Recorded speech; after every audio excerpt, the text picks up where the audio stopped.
ఇంకో మీ చూడురి కింద చెత్త. అరే ఎవర్రా అయ్యా మీరు, ఇక్కడ గింత మంచి గోల్కొండ కోటను చూద్దామని చెప్పేసి ఎక్కడెక్కడి నుంచో బయట దేశాల నుంచి వస్తుంటారు, బయట రాష్ట్రాల నుంచి వస్తుంటారు, ఎక్కడెక్కడి నుంచో వస్తుంటారు. వాళ్ళకు మన హైదరాబాద్ వాళ్ళు గిదారా బాయ్.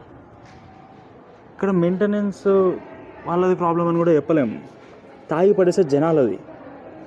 అరే నీ అమ్మ కింద అక్కడక్కడ డస్ట్బిన్లు మస్తుగా చూసినా తీసుకుపోయి అక్కడ పడేయచ్చు కదా, తాగి ఇక్కడ ఎందుకు పడేయాలి చూడు నువ్వు. ఇక్కడ అమ్మ ఇంకో దర్బార్ పక్కపోటే ఫుల్ గలీజ్ అంటే గలీజ్ గలీజ్, ఫుల్ గలీజ్ చెత్త. ఇంకో చూడండి ఒకసారి ఈ చెత్తను చూస్తుండే అయితే నాకు అమ్మ మస్తు కోపం వస్తుంది మనుషుల మీద. తాగి కొంచెం తీసుకెళ్ళి డస్ట్బిన్లో పడేయండి రా భయ్. నువ్వు ఇట్లా మొత్తం చెత్త ఎందుకు పడేయాలి అసలు? ప్లీజ్ ఎవరైనా నా వీడియో చూస్తుంటే షేర్ చేయండి. ఆ చెత్త మొత్తం తీసేసేలా కొంచెం మెయింటెనెన్స్ వాళ్ళైనా ఆ చెత్త ఎవరైనా తీసేసే వాళ్ళ వరకు కొంచెం ఆ వీడియోని షేర్ చేయండి. ఆ చెత్త చూస్తుంటే గలీజ్గా అనిపిస్తుంది నాకైతే. ఆ మెయింటెనెన్స్